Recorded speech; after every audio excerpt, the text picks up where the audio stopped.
Hello and welcome to the Decoding Phase Transitions, the DPT podcast. I'm your host Sananda Biswas, and here we decode the career phases of brilliant minds in academia and beyond. Our guest today is Professor Igor Mazin, a theoretical and computational condensed matter physicist whose scientific journey spans the Soviet Union, Germany, and the United States, and whose work intersects some of the most important developments in the modern superconductivity research. He has earned PhD from Lebedev Institute in Moscow, one of the historic centers of Soviet theoretical physics. Over the course of his career, he has held research positions at the Max Planck Institute for Solid State Research in Stuttgart, the Carnegie Institute in Washington, D.C., and the Naval Research Laboratory in the United States.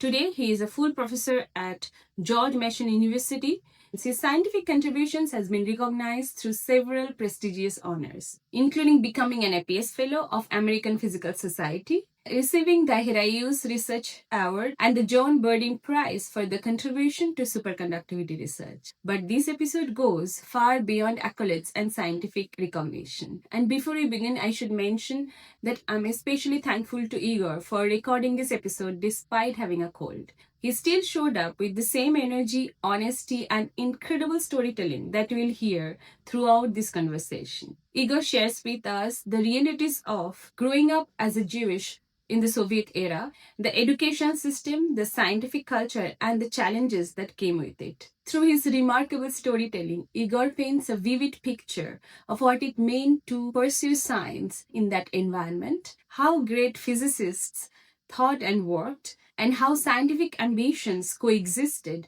with social and political limitations. We talk about the Soviet education system, the influence of his teachers and parents, the legendary Landau theoretical minimum examination, and his experience working in the group of Nobel Laureate Vitaly Ginzburg. The conversation then follows his journey beyond the Soviet Union, his move to Germany, the challenges of adapting to a new country, navigating the residence permit and job searches abroad, and eventually building a successful scientific career in the United States. Throughout this episode, Igor shares deeply insightful lessons about doing meaningful science. He emphasizes the importance of intuition, broad vision, and the intellectual openness. This episode is about science, but it is also about resilience, migration, creativity, and the courage to think independently. So, without further ado, here is my conversation with Professor Igor Mazin. Welcome, Igor, to our podcast, Decoding Phase Transitions, the DPT podcast. We are so honored to have you here as a guest today. And we are looking forward to our discussion and getting to know your career background a little more. Thank you, Sananda, for having me here. That's an interesting experience for me. So let's go on. You really had great experiences across continents, working with different people from very early on of your career. So let's go back a little bit to your childhood and tell us, when did you find that you are interested in physics, maths, or anything science related? Well, that's a long journey because I'm past 70 now. So my memory is a bit fading of those days. But I was born in 1955 in Moscow, actually in the very old part of Moscow, old downtown. 10 years after the war, so my childhood was greatly shadowed by still remembrance of this horrible events before. I remember when I was little, I saw many disabled people in the street, and the Soviet Union were not really providing good care for them. Most of them were destitute, alcoholics, was very depressing view, and also most families around me, parents or grandparents of my friends, were lost in the war. Fortunately, our family, our close family, all survived. My mother's side family were in Moscow, and they were evacuating to Ural during the war.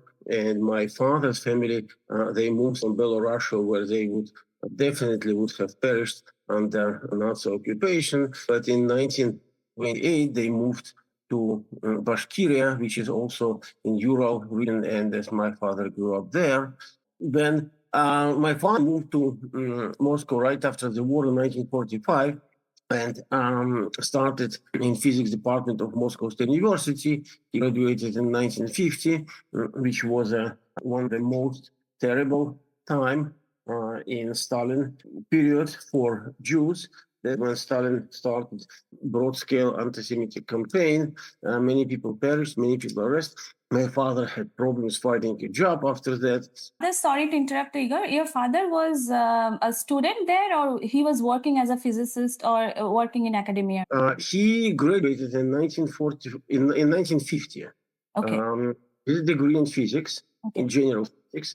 And the only place where he could find a job with a degree in theoretical physics turned out to be a newly established aerological observatory in the suburb of Moscow, where he doing essentially physics of atmosphere.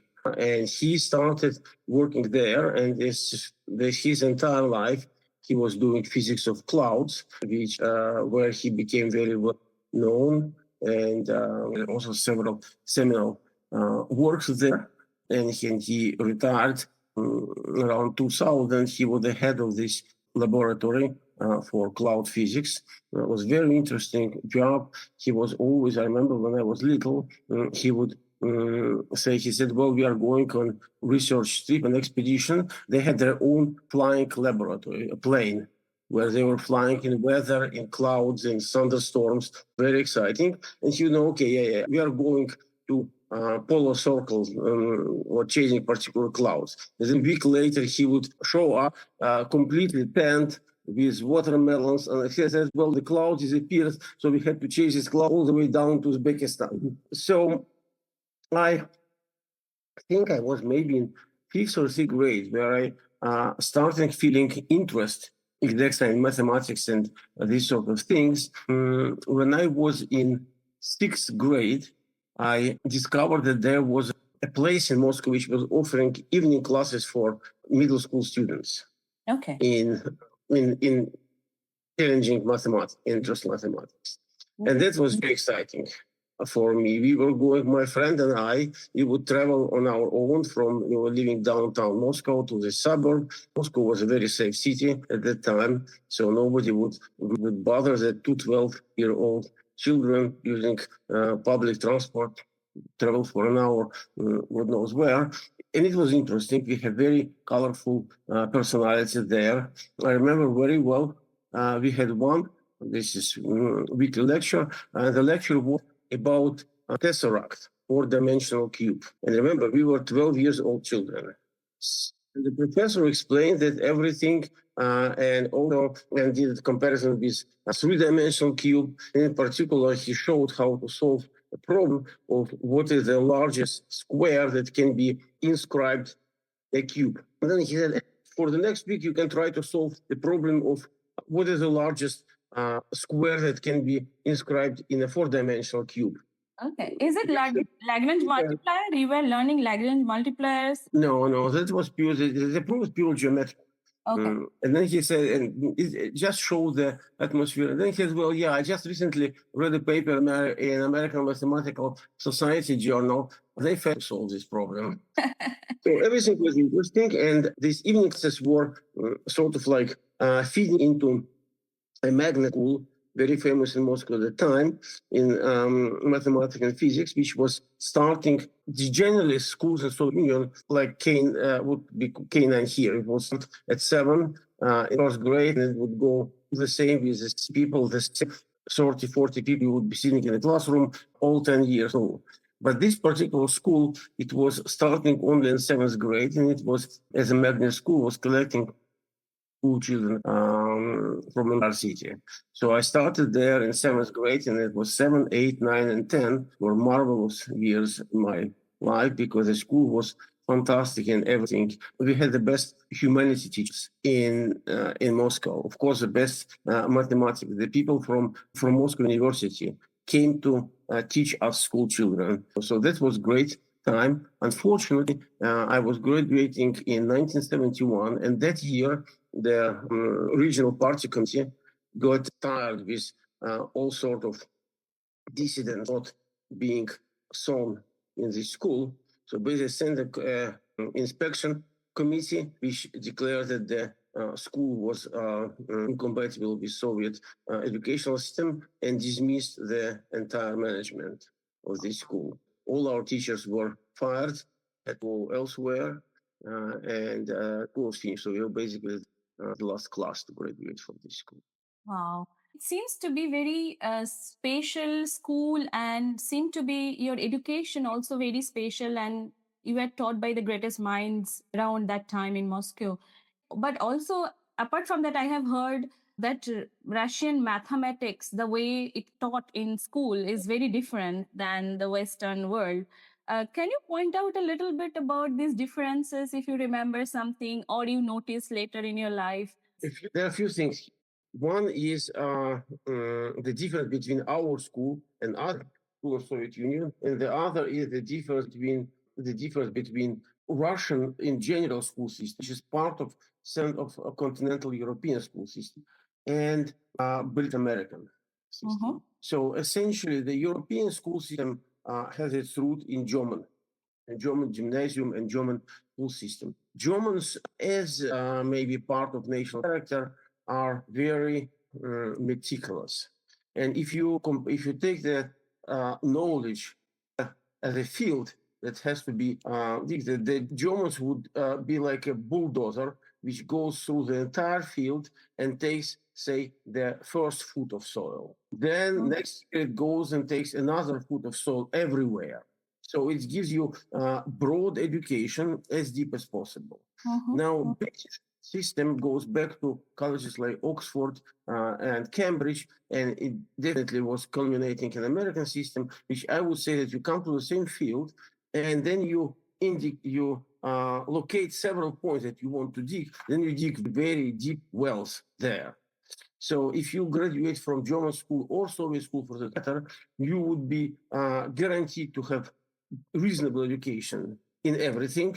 If you are a good student, you would have a good education in everything, and maybe somewhat deeper education in something else. But truly specialized education would be relegated to your college years. In America, you can graduate the high school having taken calculus class on a college level, several college levels, and have literally near zero knowledge about culture, literature, and so on. Or you can do as my daughters did, take all advanced classes in literature, history, government, social sciences, and nearly zero knowledge in math and physics. So this is the biggest difference. Yeah.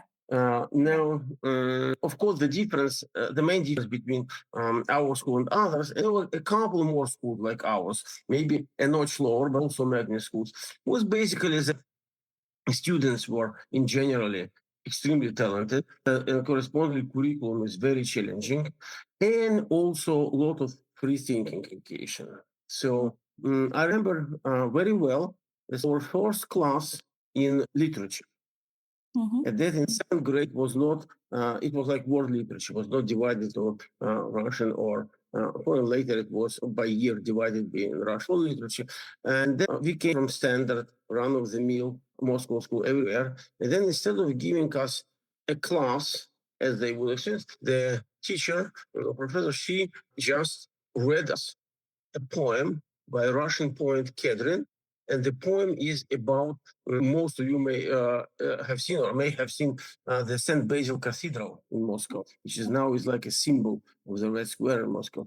There is a legend, which may not be true, which is very moving, that when Ivan the Terrible won over Tartar near Kazan city, the battle was lasting 8 days.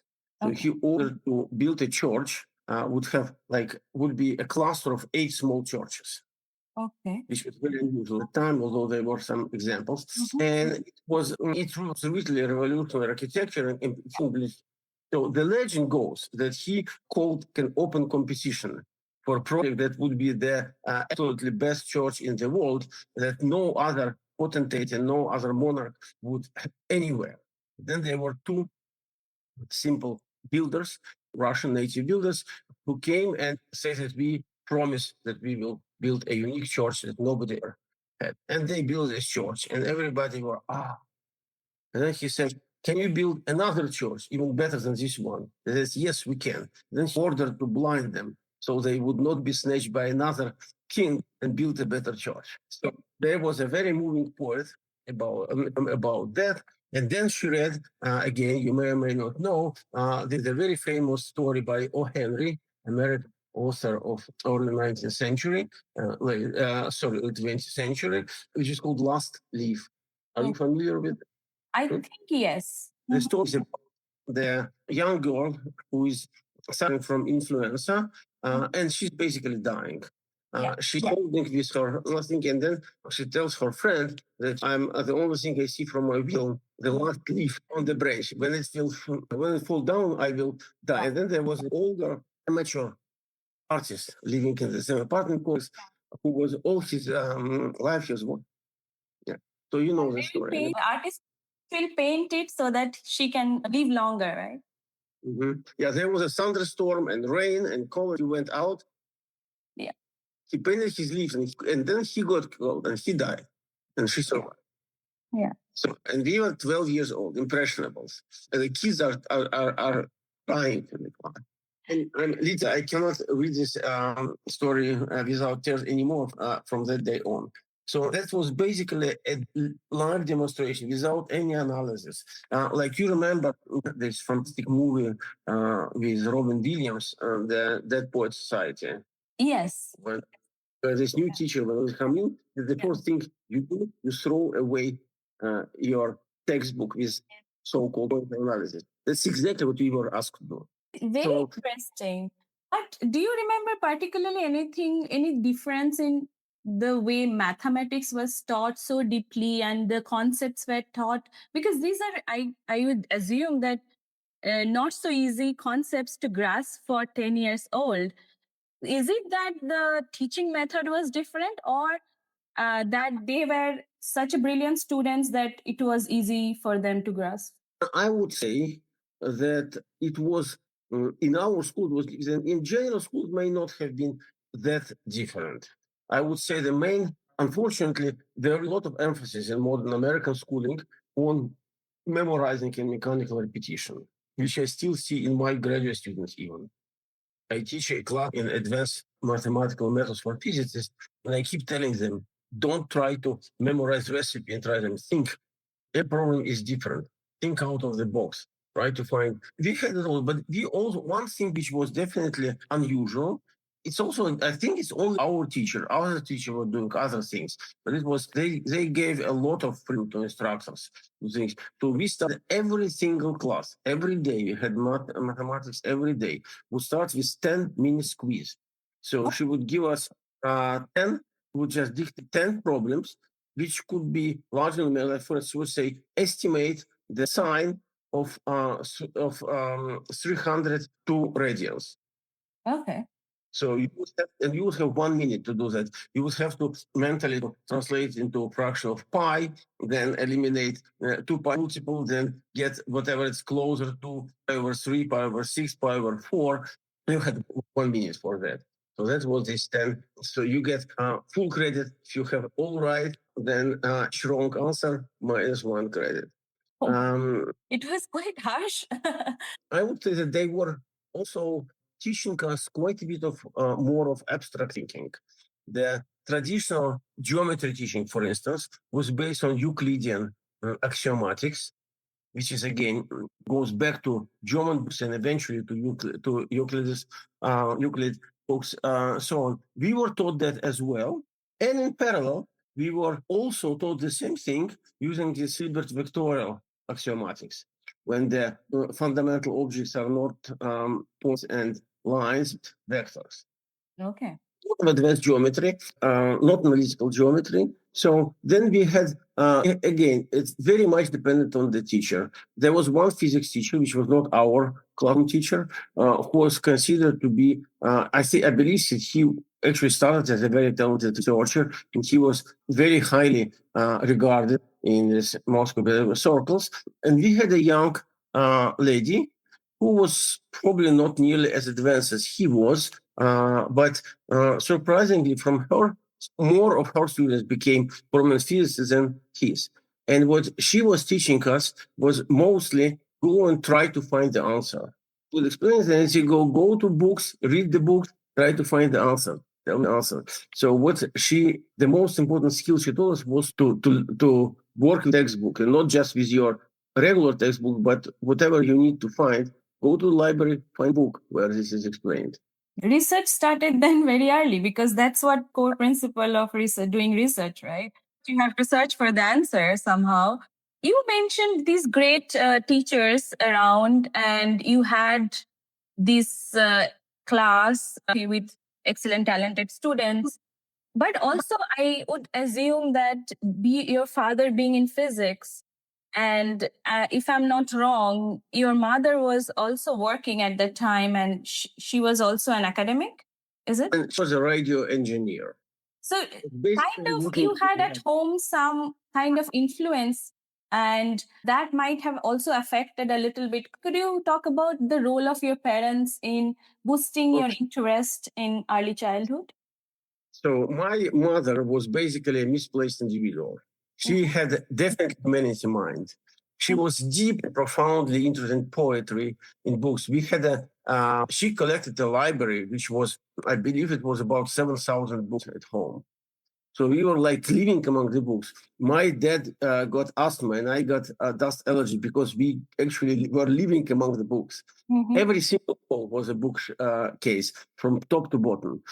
She was in music, in theater, and so on. She had absolutely zero interest in what she was. She was good. She was a good engineer. She was being promoted. She was doing things. Also, of course, everything that she was doing was classified. But it's not that she never talked with us about that. She just had no interest. At some point, my father decided that he wanted to do an amateur radio with me. Okay. So he found there's a scheme and bought this thing, and we were doing this welding and melting, whatever, building the whole thing. My mother didn't even cast a look there, even though it was literally her job at work. Okay. So my mother gave me fantastic humanitarian education and zero contribution in my physical mathematics. Father, of course, was very much into what he is doing, and he definitely contributed a lot. There's one thing that he did, which I think was a profound effect on my future life. When I was in seventh grade, 13 years old, which is, by the way, the maturity age in Jewish religion, but my parents were not religious. He probably didn't even think about that, just felt that it's my time.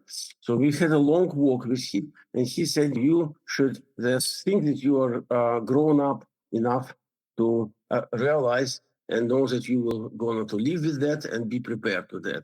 You are living in the country where you will be disadvantaged your entire life. You will have to run 100-meter dash, and the Russian boys next to you will run 90, and you will have to come first, being a Jew. That was, so I grew up preparing to be discriminated against and preparing to fight against discrimination, to overcome it. It's sort of tempered came even handy when eventually later in life when we immigrated to America. It was very challenging because it's a different type of disadvantage. But we were immigrants. We may come to that later when we come to that point in our life. But definitely, I had many handicaps against the local, and I had the same mindset that my father said in 1968 to me.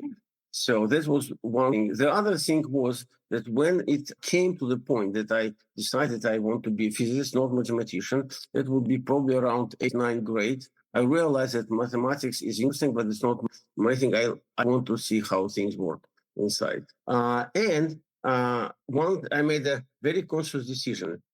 I would never do work in the geophysics guarantee, because I don't want to have name. I don't want that people would look at me and say, "Oh, that's a son of that mother." Yes. No, Yes. I wanted to work in the field that nobody would ever heard about my father, and I would be myself. That's interesting. I also would imagine that your father making you mentally tough for the environment that he has seen around, that discrimination he has faced in life, and preparing you early on must be a great lesson, but also for a little kid that might be too much to face. But as you mentioned, it came handy later when you did immigrate to other lands also. We might circle back to it later.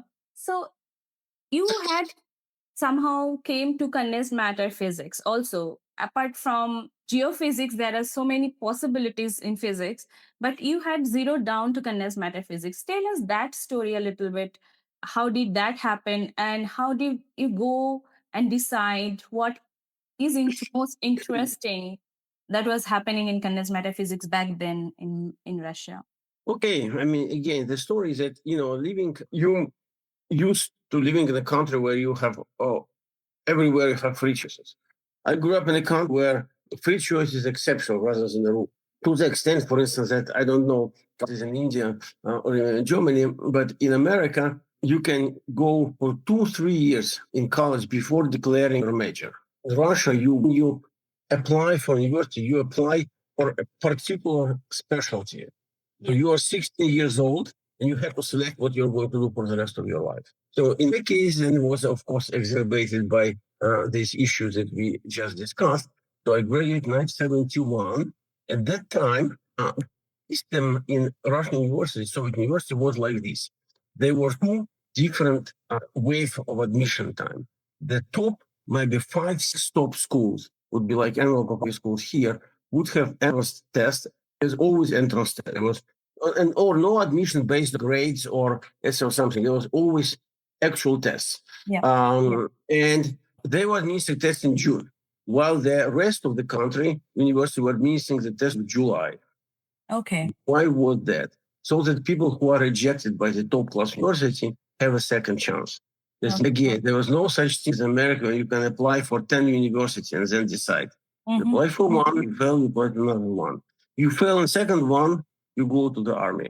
Which was not my case because my parents, having in mind exactly this possibility, actually sent me. I started school at second grade. I skipped the first grade. Okay.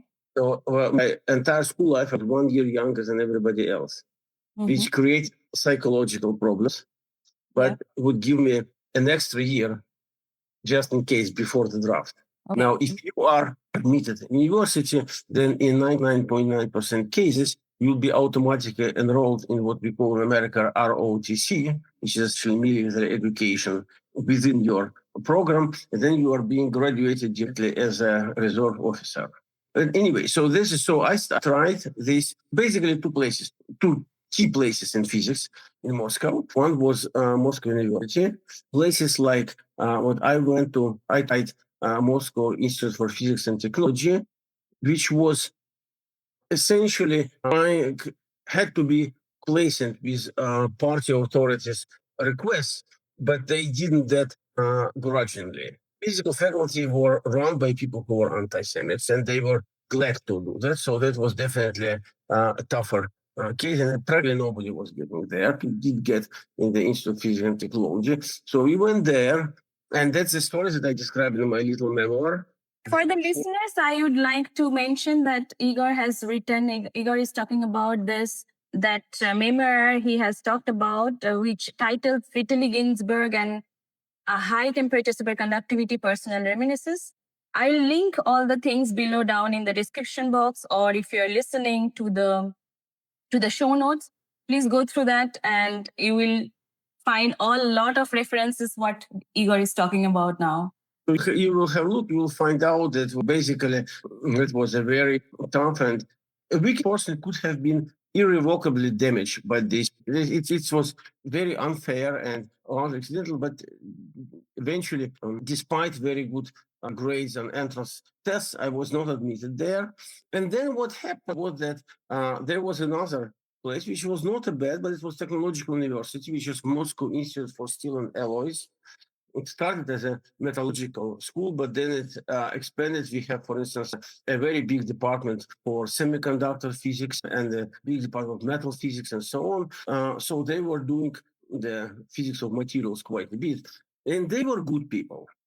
They were good people, and being a second-tier university, as opposed to these quasi-Ivy League things, they were under much less radar of party authorities. So they could afford to deviate from the unofficial quota of 2%. So they made advantage of that. So they would send like emissaries. So other, like for instance, this one, and see this Jewish student who rejected, and they were look and they would check their grade and say, we can offer you admission without tests. What was their agenda here to find these students? Because they wanted to have a talent in their institutes also. Okay. They wanted to have good students, and they knew that there will be good students who were rejected, and they would go to check your entrance grade. They see my grade, said, we can offer you admission. Very nice. And I'm very glad we had a very good, again, very, very good professor there, excellent students. A number of the students are now eventually grew up in prominent physicists. My good college friends, all my college years, he's now a professor in Virginia, in University of Norfolk, doing applied superconductivity. Quite a few other people are very well. So we got a very, again, no elective, but we got a thorough education in applied physics, in materials physics, in experimental methods. We had an excellent NMR group there, and we had a class in that. We had excellent crystallography class, which helped me a lot later in phase down. So the many things, and of course, then self-reduction is always an option. And I started when I was a freshman year. I started working on Landau theoretical minimum test. You may have heard about that when Landau was alive, which was long before my days, he would administer 10, 12 examinations, 10 volumes of his famous course of theoretical physics plus 2 mathematics. And those who passed all 12 would become his personal students. Wow. My father tried and failed. Then after his, I think that his former students, like split themselves, people like Andreev, Zeloshinsky, Garkov, Abrikos, they were all doing some of these exams, and it was completely informal. So I sent an inquiry, and I got one A4 piece of paper, which was saying, well, what are the curriculum or whatever you say, that this is subject of first 2 mathematical tests, and then which paragraph in each book of his Landau code would be excluded. Plus, for one, which was theory, which included relativity, there would be some chapters from Zeldovich and Novikov book, Relativistic Cosmology, to be added. And then the names, there was always 2 names of people who can be contacted who would administer this test. The first mass was, I remember it very well, was saying indefinite integrals, ordinary differential equations, tensor algebra. And the person who was taking, you may have heard about Andreev reflection. So this was that Andreev. Okay. So you got in contact with all these famous people very early on then, right? Yes, that's right. Yeah, I mean, this is just last semester, my student asked me, how many Nobel laureates have I met in my life? And I started counting, and I counted 14. Yeah. Anyway, but Andreev got a Nobel Prize, although he probably should have. But anyway, he was an institute director at the time, and nonetheless, so I called and says, Alexander Fedorovich, it's a polite addressing. Can you give me a bit more specific information about what are the requirements? And he like sorted your requirement. You have to be able to take any integral that can be taken in elementary functions and solve any differential equation can be solved in quadratures. My friend and I, we worked through Rijik and Grad State, and we worked from Kamke book of ordinary equations, solving every single equation there, taking every single integral by hand. So we passed this test. The next was classical mechanics, which was also happened so to be also Andreev, which was, and the third one was field theory, which my friend, who was later became a deputy director of Landau Institute, and I came, and he passed, and I failed first attempt. And I remember very well that I was asked to derive equations on gravitational waves, and it's extremely challenging because it basically you're talking about metric tensor. And anyway, so I had another attempt. The second time I passed. So you had to appear for these 10 exams on these 10 subjects. You were tested on Landau Litz's all 10 volumes. Is it correct then? Well, I mean, it's individual. You select which one. You can Okay. take order. Very few people, after Landau passing, very few people attempted to take all 12. And in fact, those who were working in Landau Institute, they had formal requirement to have some number of tests. I ended up in another theoretical physics school in Moscow, Ginzburg School, where it was not formal requirement, but I did it for myself and before I did it. It was basically my freshman and sophomore year. Yeah, so for the listeners, I also want to mention this Landau Litz's books are basically for physicists, the Bibles. If you have gone to physics education, you must have read these books. And even though many years later, a lot of books are available, they are considered still, they are very prestigious and very known to the whole field. And this, I also made a lot of Russian friends later as colleagues or acquaintances. They all told us that they used to go through these books vigorously, trying to derive and trying to pass the physics exam. So kind of it's very well known that everybody coming from Russian education system, they exactly know which page is what of these books. A bit of exaggeration, but the thing is that indeed, I mean, they are. So for instance, let me put it this way: what's happened? This is things like dark energy or dark matter were not known at that time, but it's surprising how little it actually adds in fundamental understanding. The general relativity from Landau, we have no problem apprehending the concept of dark energy and dark matter, probably better than people who are doing that now. And also, the as the anecdote goes, like Landau was verbally saying all this, and Lifshitz was taking notes. Is it true? There was Landau was not a very nice individual, to be honest. He was very dominating, to some extent tyrannic, even very open to my teacher, Igor. And there were two brothers, Evgeny Lifshitz and Ilya Lifshitz. Ilya was considered to be much more talented and more brilliant. And he worked with Landau, but he never worked on Landau. Okay. Evgeny Lifshitz was definitely also very talented physicist, but he was literally extension of Landau, to the extent that they would even go on escapade, changing skirts, Landau and Lifshitz as his sidekick.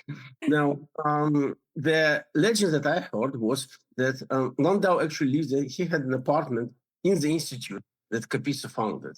And he rented this apartment because it was just across the courtyard from the institute itself.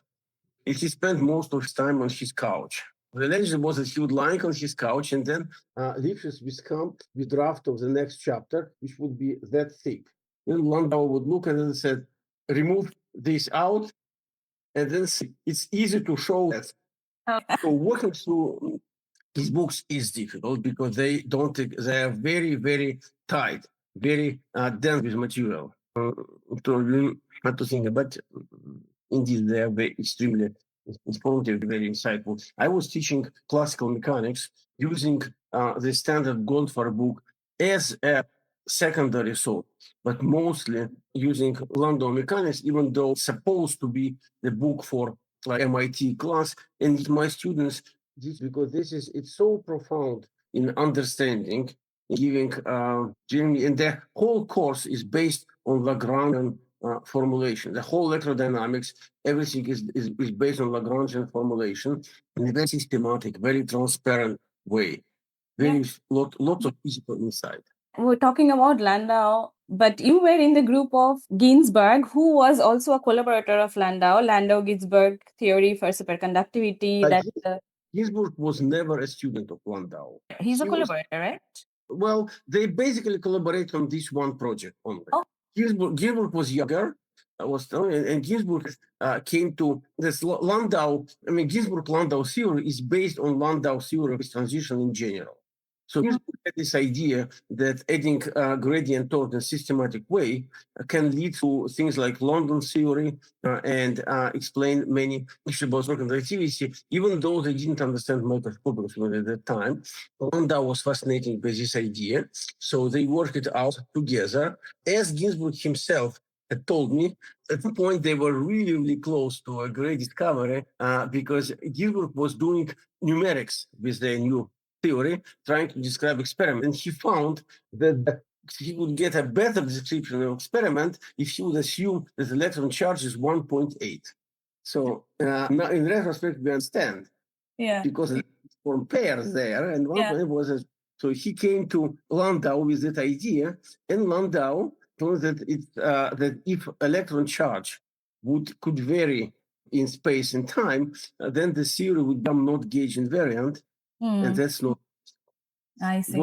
What neither of them appreciate is that it could be actually exactly two everywhere all the time, in which case this theory remains gauge invariant and still get given. But okay, life is life. Yeah. We'll come to superconductivity because your journey also kind of intertwined with the superconductivity research and how it has progressed. And our listeners might need a little bit introduction, though we have kind of had another guest, Andreas Kreisel, who had given a little introduction on superconductivity. Talking about Ginzburg, actually, in his memoir, you tell us how you landed up in Ginzburg's institute, and you were working in the group of Ginzburg, and you met great people in the field who have found their careers across the continents in Europe or in the US, like Daniel Chomsky, that we both know, passed away. You wrote also about that 2 years ago. Take us through the time, how the working culture was in Ginzburg group, how big was it, what were the exciting ideas that was flowing, and how that group became, and everybody involved in that group became they were so much successful later in their career, even after leaving that institute. Well, again, they were essentially three schools of theoretical physics in Moscow at that time. One was Landau School. Landau was not there anymore. His institute was run by Kaltnikov, and there was such luminaries as Abrikosov, Gorkov, Rashba, Larkin. They were all working there. It was a great place, but it had its own culture, which could be traced back to Landau culture. And then our school was going back to Igor Tam. You may have heard about Tam surface states in physics. He also wrote one of the best on classical electrodynamics. So he was the head of this group for many years. And then when he passed away, the Ginzburg took his place. And then the third one was Bogolyubov school in Dubin, which was very mathematical. It was more mathematical theoretical physics. So I would say that there was a lot of friction in the first two groups, but they were universally on the other side of divide from the third group. The main difference was that Landau group was elite-oriented. So essentially, each of them had weekly seminars. The Landau Institute seminars were essentially given to the first all. Okay. So nobody would care less about whether some students somewhere later understand or not. Landau itself was exceptionally rude. He could just stand up at the first 10 minutes and said, "This is nonsense. Get away," to the seminar speaker. People were. I never met Tam, unfortunately, but Ginzburg was a very positive individual. He was a little bit, I would say, simplistic in social interaction. So sometimes he could insult without intention, but he always had good intention. And it was not impossible in seminar that he would start in the middle of the talk, interrupt. I think that what you just told is a bit too complicated. We have great students in the last row who may not have understood it. Let me explain it in a better way. Okay. Yeah. That was very typical for him. Both Landau and Ginzburg, of course, had the tough time with authority. That Landau was actually in jail. A rare event of Stalin time. He was actually guilty. He was manufactured. He was had hand leaflets against Stalin that he was distributing, and he was expecting execution basically. And then Kapitsa, whom Stalin held in enormous regard, came to Stalin and said that the physics is developing, new weapons are coming. If you want our country to be competitive in these weapons, we need a brilliant theorist. And the only theorist of that rank is Landau, who is in jail. Let him out. And Stalin let him out after a year. Oh, okay. So now this Ginzburg, it was completely different, of course. He was during the war, he was initially they were doing a lot of theoretical work of radio wave propagation and radars and this sort of thing useful. And then when the project started, then Landau was involved, but in Kapitsa initially was charged leading this project. He could not get along with Beria, who was fearsome Stalin's right hand man and henchman, but also, I mean, he was evil beyond description, but he was also a very smart fellow. So when he took over this nuclear project, he like put an umbrella around these people. So these people are my people, and nobody lifts a finger against. Nobody is going to accuse them in anything. My word.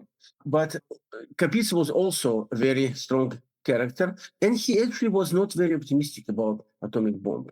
So he resigned. They found other people to lead this project, and Landau was doing some calculations. But Ginzburg and another person in our department, who I personally met, Andrei Sakharov, who later became the world-famous dissident. We have a street named after him in Washington, D.C. Anyway, so they were absolutely instrumental for nuclear. Particularly, you know that the first hydrogen bomb was actually created in Russia, and it was based on three fundamental ideas. Two of them Ginzburg, and one of them was Sakharov's. So they were in many ways protected. But what happened was that Ginzburg in late 40s he had a double close giving lectures in Nizhny in Gorky University, which is about maybe 3 or 4 hours ride by train to Moscow. There, she met a young woman who was just released from a labor camp. Was not allowed to live, basically an outcast. And I happen to know her story because it all develops in my neighborhood in Moscow. And my parents knew not her, but they knew other people who were involved in the same case. It were young people who were just graduating from high school, and they were the group of friends. One of them got a job at big library, Lenin Library in Moscow. And he started reading archive documents, letters of early works of Lenin and other things, and which were not very favorable to Stalin. So he was taking them home, and then they were reading and discussing it together with their friends, and that became known. So a case was fabricated that they were actually meeting in the room this future wife of second wife of Ginzburg, that young lady whom he met. So she had a room. I mean, nobody had their own apartments in Moscow, but lucky people had their own room. So she had her own room on Arbat Street. Arbat Street was an artery between Stalin's dacha and Kremlin. So Stalin autocade would go there quite often. So they were accused of planning Stalin assassination. It turned out eventually that her room actually had only windows in the inner yard, not a single window on the Arbat Street. Therefore, initial sentence of capital sentence was reduced, and they were given different times in jail. Otherwise, they would be probably all killed. And that was when Ginzburg met her, and using his authority, he was able to protect her and bring her Moscow. But yes, despite all his achievement and contribution to Britain, he was always a bad boy. So today he would be allowed to go abroad, then he would say something and he would be banned for a year or two, and then so on. Even though he was a party member, he joined the party during the war and so on, he was always on a fringe. But Igor, I also heard a little bit about bringing back the superconductivity story, that he believed that superconducting transition temperature does not have an upper cap. Is that true? And my question is that then, because of this belief that he had, strong belief even before the evidences came in, that there is no upper cap for transition temperature, And he apparently had swayed the government for getting some funds to do research. Then how all this political situation going in hand, it's quite surprising that he was able to do that. Again, anywhere, there's a lot of these corridor talks and working around. And I think I remember every election in the academy, it was like a hidden war and something. But he was respected. And he had ear of many people in the top management of the academy. In particular, there was one vice president of the Academy of Science. His name was Pelichov. He was from Institute of Nuclear Physics. He was actually good physicist, and he somehow Ginzburg found a way to convince him that this is a promising research, and he need to establish a group section superconductivity. And he got funds to hire 3 young people. One of them was Daniel Kont, whom you mentioned. Mm-hmm. And then there was a couple of people who had already been there, joined, and then there were a group of maybe 5, 6 permanent people, plus, of course, students, postdocs, and so on, working on that. And that was when I came in 1976. And we were talking about how this experience being in his group shaped your outlook for research, and what are the influences you got basically at that time, very early on in your life? I would say that there was many important lessons to learn, but one was that, and that was very strong conviction of Ginsburg, that there's always temptation to become the best world specialist in that large subject. Ginsburg hated that you should, if you and also did Landau, by the way, that the theoretical physicist should have broad vision. You never know when things can come together. And we have witnessed many times how superconductivity theory influenced cosmology or theory and other way around the world. So he would, everybody in the group, and the group was large. You ask how large it was. Let me count. There were, I think, about 6 sections, each section 5, 6 people. So it was, we have a section of semiconductor section, superconductivity. These two were covering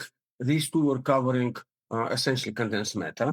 Between them, semiconducting section was led by Keldysh of Keldysh green functions. Then we had theoretical biophysics. We had like space science and space weather.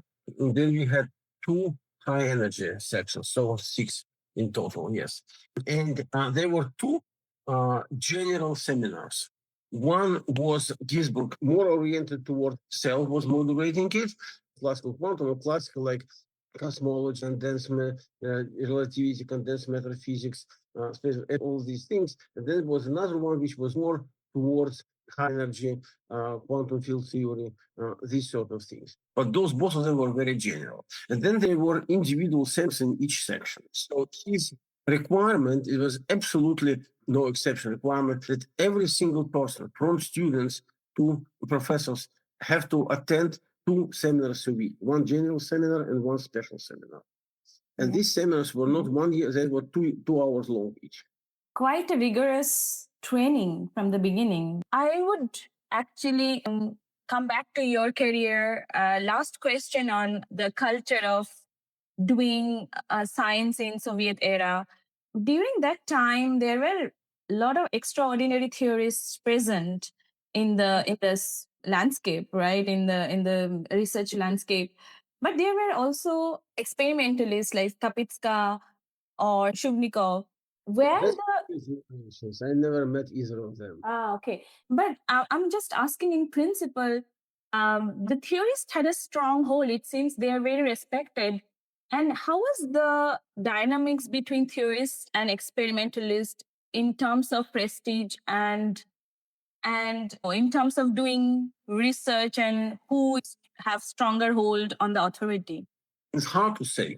We definitely work with experimentalists, but much less than, for instance, I'm doing now. And I think that part of I consider myself a very experimental-oriented person, and a large number of my papers now are with experimentalists. But that, I think, is skill which I learned after left Soviet Union, largely in Germany and later America. That was less, I know, less. We did work with experimentalists, but it wasn't that. Of course, experiment was not as elaborate at that time, and it was here. And the most famous experiments performed in our institute happened to be before time, Cherenkov radiation, for instance. So somehow that passed me over at that time mostly. Okay, thanks for explaining how that time was, going back to your memory lane. Coming back to your career, your next move was to come to Germany, and you were a researcher at Max Planck Institute for Solid State Research at Stuttgart. How that transition happened? Was it in your mind, your father's advice was a catalyst for this? Or did you come about opportunities in Germany? One of my other conversations with my father was that he said that my dream is that you would speak foreign languages. Okay. But anyway, no, I mean, one lesson I don't think I learned directly from my dad, but sort of like learned during my own life is that if you have all objective reason to believe that some particular project will fail, it's still not a reason not to try. So in case that was, so we started, my informal advisor, my immediate colleague at the time was Yuri Uspensky, very brilliant gentleman, just 10 years older than me. He came, we were pure theorists. He came with the idea, he said, no, there is a lot of interesting things in electronic structure calculations. That was 1978, he decided that. And he himself had background in quantum field theory and then later so he said, it's all new to me, but I looked through the literature and I located a paper which I think has enormous potential. That paper by some guy called O.K. Anderson from Stuttgart. And it's called Linear Method and Band Theory. Let's sit down and try to study it. Later, when Oli became my very good personal friend, he was always complaining that people were telling him that his paper was impenetrable. Nobody could understand that. Well, we didn't know that. We worked through this entire paper, formula by formula, until at some point we couldn't prove his statement. And then we decided, at that time it was also unheard of, we decided to write a letter to him. So we wrote a letter in English, which had to be approved by all sort of authority, and it's allowed. And we sent the letter, and after a while, got a very short answer. Yes, that formula is wrong. Ule Gunnarsson already found that. So then we started doing that. Then time I started working on my PhD, and we decided again. I had a formal advisor, but my informal Uspensky had this idea to generalize a particular method for calculating electron column coupling constant to electron column transport. And to do that, I had to write a band structure program. At that time, there was a book which tabulated self-consistent potential for all pure metals. Okay. Yannick Williams Morosi book, which can be just retyped and punched. And so I didn't need to write self-consist, but I had to write everything else. Again, I know that it's supposed to be a work for experiment. Anyway, so I did it. I wrote this code. It works, and it was my PhD thesis was this work done with my code on a tiny personal computer, which is called PDP 1170. It had 64 kilobytes of addressable memory. And which computer language were you using at the time? Which I hadn't known. Just learned for this. So anyway, so that's nice, interesting, and everything. And then my former advisor, Eugene Maximov, he passed away long ago. He was actually what we call traveling. So he basically had a permission to go abroad for a variety of reasons. So he was in Germany, and he visited Stuttgart, and he met with Ule and said, "You have these people, this little group, and we are doing these LMTO calculations, and it's my..." And then he invited him to come to visit our laboratories, which Ole said he would gladly do. It was an interesting experience. That was 19 79. In 1980, the Soviet Union invades Afghanistan, and Andrei Sakharov is exiled to Gorky. And then there was a movement among Western scientists boycott Soviet. And this guy who was my he was scared.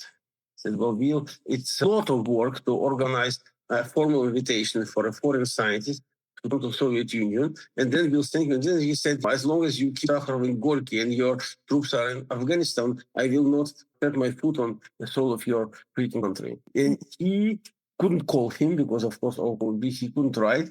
So he basically, whenever somebody from Germany happened to be visiting, he will say, "And by the way, if you ever see Uli Anderson, ask him if he still wants." And after a while, we get letters from Anderson. He says, "Since some time, unknown people asking me if I still want to visit you.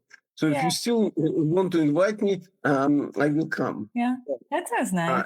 Well, we went through all these papers, and this would be probably around 1885 already when he eventually came, visit, and we immediately struck a very nice relationship with him. And by that time, there was also another very new band structure group going in Sverdlovsk. We also know Vlad Anisimov, quite a few people, a couple of young people there who were doing that, and also Misha Kartnes, also the same generation was partially involved with that. So all these people, not me, but Anisimov and Liechtenstein came from Sverdlovsk to meet him. We were having a great time. I remember one episode that my English was entirely learned from textbooks. I've never been abroad. Met. So there is a little old park in Moscow, very picturesque, which is called literally a Mary Garden. So I was trying to say, okay, and this place I thought is called Gay Garden. In classical textbook, this translation lustig would be gay. Oh, okay. Title says, what they congregate there or what? I had no idea what he was talking about. Anyway, so at that time, he talked to me, he talked to, and all was saying that, come to work with me. I can get you Max Planck Fellowship, I can get you guys Humboldt Fellowship, whatever you want, I guarantee. Prior to meeting him, you had finished your PhD by then, or were you still? In 84. Okay. So it was perfect timing also for you then. It would be perfect timing, except that by that time it was 84. So perestroika just started. Shevchenko just died a year ago. So by the rule of the time, a person, a scientist, could go abroad for a short trip, first as a member of a group to a socialist country. They would be allowed to go alone to a socialist country or as a member of a group to a capitalist country. After that, they would be allowed a short visit alone to a capitalist country. And only that, a long visit to a capitalist country. The process would take like 10 years, but it wouldn't in my case because I was not a party member, I was Jewish, and I was actually divorced at that time. So all of these things were red flags enough. That wouldn't make any sense at all. So I said, okay. And then it was 85, 86, things were getting visible. It was an interesting time in Russia at that time. Unfortunately, it all went to this horror show we have now. But at that time, we were very optimistic that freedom was coming. The freedom of press, all books that were forbidden before, the banned books like Dr. Zhivago or whatever, they were being published. We were buying them. We were seeing West movie, everything. There was freedom of speech, freedom of information. And every day was bringing something new, more freedom and more freedom. So at that point, I said, well, of course, that cannot work. I mean, that cannot go that far as to let me go to Germany.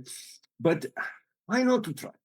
So I started asking around. Nobody knew about Max Planck Fellowship, but there were actually a couple of people, of course, completely different from me, who actually went on Humboldt Fellowship. Okay. That would be party members and Gentile and everything, but it was at least existing. So I wrote back, I said, I'd like to have application package for Humboldt Fellowship. So I read the shortest term that they were offering was 6 months. Now, The idea that one could go for 6 months with the family was non-existing. Ginzburg would not be allowed to go for 6 months with his family. Yeah. So, of course, I feel out. And then after a Were while, you married back then? I was married. So, and we had just a newborn child. She was born in 86. Okay. So there were a lot of degrees of freedom to consider. Well, yeah. So somehow this German committee sent me the stipend for 1 year, even though I was for half a year. Still go to this. There was actually a good character. It was, I remember his name and everything, even his face, an Academy of Science who was responsible for business trips to Germany. He was corrupt. He was corrupt in a very straightforward and actually very nice way.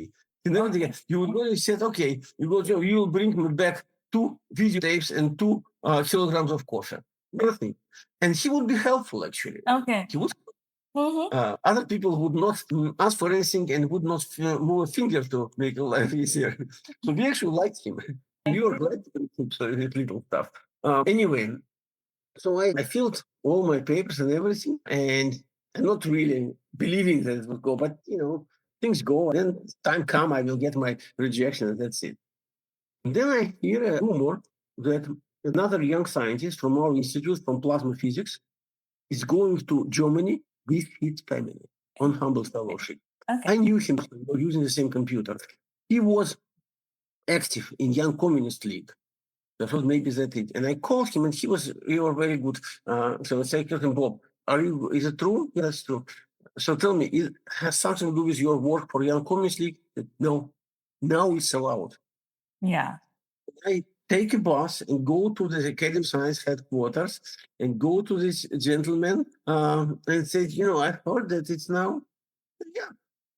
Wow. I have funds for 1 year, but as a young man, I wouldn't dare to go for longer time without my wife. But if I can take my wife and child there, I would like to do 1 year. Okay, everything for 1 year. And we were so my daughter was 1 year old at the time. We were renting a little cottage on the outside of Moscow. I was commuting by suburban train. And my parents-in-law were living with us. And my father-in-law, he lived his entire life under Stalin, and he was scared to the mayor of his bone for the rest of his life. So I come in the evening, says Natasha, my wife, take a seat. I have something important to tell you. He said, you will go to Germany with me. And then my father-in-law storms from the kitchen yelling, shut up, you idiot. You will not go to Germany. You will go to Siberia. That's where you go. Sit down and don't stick your head out. That was like that. And yet it worked. And, we went there. Yeah, so nice. It seems like everything had fallen in place at the right time to make this successful. And that incident that you heard, that the families are now allowed, that let you do your bit also in that to make it possible. But again, each step that people around me would call me crazy and say, you are trying something that is absolutely unrealistic. And yet it works. And it not only worked for you, also it worked for maybe later for some of the other scientists you met at Lebedev Institute. When you came to Germany, did you face any challenges, or was it smooth ride getting accustomed to the way of life here? And second question is, how was your experience doing research at Max Planck Institute? And what were you focusing on research-wise? Well, right now, it was extremely difficult. Everything was completely new. I didn't know how to drive a car in Germany. I didn't know the banking system. The medical system was working different. This is the literally everything. And then I had 2 foreign languages to handle, English and German. Even though my German was greatly improved through Goethe Institute there, my English was still pretty good for a Russian scientist, but it was not as good as you may think. So literally everything, and then I had to go through. I had to get something. I to do something. I had to get my need to work myself into all this group. So I was working for 12 hours a day. I was left there without a car, with a 3 years old child. At some point, I just came back home from work and fainted completely. My wife thought I was playing games with a kid, and then she realized that I actually fell and hit my forehead and bleeding. She realized that I just The stress, because of the stress. I was 33 years old, pretty young. So anyway, yes, it was. But then Sasha Liechtenstein came, and Sasha had, for some variety of reasons, Sasha had a better. I would say what she was doing was closer to other groups. So he was some, and then we started working together. I had known Sasha before, we never worked together. And then at some point, I started working with late Professor Cardona, Manuel Cardona, experimentalist. And that was where I really learned how to work with experiment. And initially, Cardona was a very nice individual. I was one of few people who really became his friend. I forgot there was papers we wrote there, and there was a system of internal refereeing in Max Planck Institute. And somehow Cardona didn't like it, so he stormed into all his office and said, "What the crap? Who are these idiots? This is Martin and Archie. What wrote this? So who was the internal referee?" He looked. Internal referee is Thompson, who was his Cardona's right hand man. Anyway, and then we started at the end were really, really close. That when I was leaving, understood me that I'm one person whose relation with Cardona has changed so fast, so diametrically that he couldn't imagine it before. Yeah. But anyway, of course, I learned a lot from Ole Anderson, and I did learn a lot from Cardona and very much enjoyed working with him on experimental side of things. So at this point, maybe for our listeners, if you can give a little introduction to the type of research you were doing until then, like initially into superconductivity, but then later was it the focus then also superconductivity? Or could you please talk a little bit for our listeners who are at the school living age? What was the field looking back then, and what was you focusing particularly as a research problem? At that time, majority of research work in condensed matter physics was in around just recently discovered high-TC cuprates. You remember there was this a period of time, or you don't remember, but you may know, when Phil Anderson was dominating the entire field. And his initial point of view was that electronic structure is a completely, band structure is a completely irrelevant. This is a new thing that there are no individual particles there, RBB and whatnot, and that what we were doing is basically nonsense. In fact, when I was still in, I think it was 1986 maybe, I was still in Moscow, Ginzburg asked me to write a little, like a literature review for Soviet physics of speaking. It's like Soviet review journal on electronic structure or electronic states of these high-TC cuprates. And I had a paper, and as opposed to great many people at that time, when I'm reading it now, I actually don't need to take away anything that I said. At the time, and I was just a kid, and I was saying that, well, it's quite clear that parent compounds are strongly correlated materials, more insulators, but it's also in the optimal doped regime, they probably become correlated metals, Fermi liquids with a lot of similarity to this matter, although with different interaction and so on and so forth. So what basically people I presented there was mainly, and somebody like Phil Anderson would just throw that into a garbage bin right away. But it's more or less what people believe now. Phil Anderson, also another Nobel laureate, and also cuprates actually changed the picture quite a bit, because before that, superconductivity was more conventional in the sense people believed the superconducting pairing is coming from phonon mediated interactions, electron phonon interaction, but cuprate also changed the picture, right? And then people were thinking of different pairing interactions. So, coming from that point of view, what was the electronic structure methods providing in that scenario? First of all, Ginzburg and his group had been working on what he, at that time, he was calling the excitonic mechanism, but meaning under excitons any sort of electronic excitation. Okay. My master thesis in 1977 was called On the Possibility of High Temperature Superconductivity on Exchange of Acoustic Plasmas.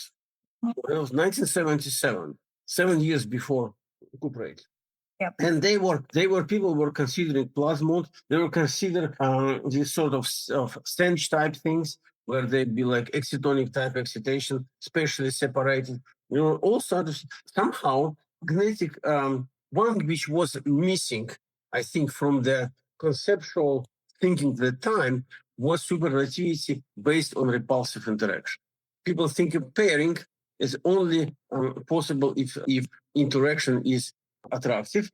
And also, it was understood that, of course, spin waves, magnetic excitations are legitimate excitation in solid, but it's also for singlet pairing, they're repulsive.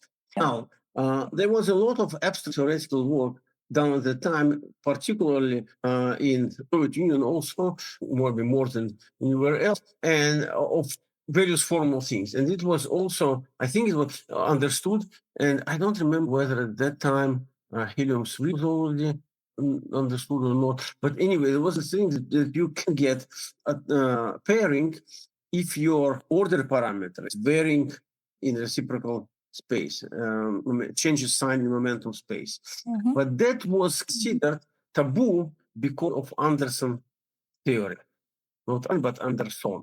Mhm. Anderson, one of the theorems that, I mean, not indefinitely he, but it's one of ramification of theorem was that if you have order parameter that changes sign, then scattering of non-magnetic impurities would be S pair breaking as opposed to Gorkov pair breaking by magnetic impurity and regular superconductor. Mhm. Which is very strong. So nobody believes that that would be possible.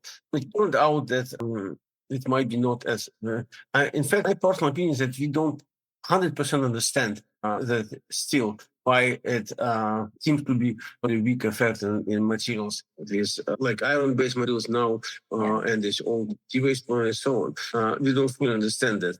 In tronium glucinate, which was long believed to be P-wave, but it's clear that it's unconventional. Anyway, you can see there's an infinitesimally small amount of impurities literally kill it's dead, and then but the other doesn't seem to happen that bad.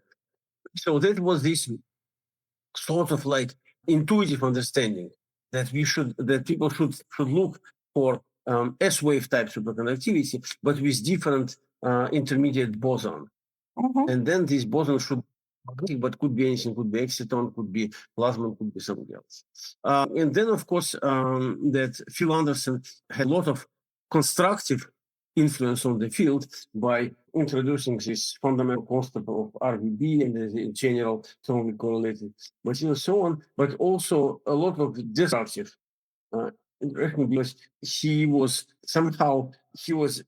vehemently against Pines and Scalapino school of thought, which was based on spin fluctuations and D-wave superconductivity. To an extent, he wrote an opinion in, I believe, in Science, which were a little text that Anderson called it "Why D-wave pairing is a washout of something like that." I mean, literally, and I remember it was 1995 with a meeting in Cape Cod where both Anderson and Scalapino were present. I think Pines died by that time. And by that time, it was convincingly proven instrumentally this is D-wave. And then Phil stands up and gives a talk explaining that why his theory has always been predicting D-wave. And then Dr. Lapina, who is the nicest and the kindest person ever. He's amazingly soft and gentlemanly. I don't think I ever saw him angry, to say nothing of outrage. And then he stood up, takes the microphone and said, Phil, I am not going to stand here and give you credit for D-wave pairing after all you have done to it. Interesting interactions. You were talking about 1995 when this incident happened, but by then you had made the decision to move to the US, right? How was that decision came about? It was not one single step this year, not single stage. What happened was that after my in Stuttgart at the Humboldt Fellow, so at the end, initially my first several months were not very successful, but at the end everything worked very well, and Ole would be happy to keep me in some capacity here and there. But as I say, we were very romantically inclined at that time. We felt that the Soviet Union is moving towards new freedom, new democracy, new opportunities. So what we did, I bought a 10 years old Russian made car, station wagon. We bought two sets of down ski from the Sperrmühle when they throw away big things, and loaded this car. And then Yabdanen, who you may or may not, and I drove this car. My family took a train, drove this car to Moscow, and with a firm decision to now put to work all that I learned in Germany, all my new experience, everything. And we came, and the country was completely destroyed. So you had in between made the decision to go back to Russia. That was, I didn't know this. Okay. Very few people made it decided in this way, but we wanted to work for the new democracy, and then we came back, and it was absolute disaster.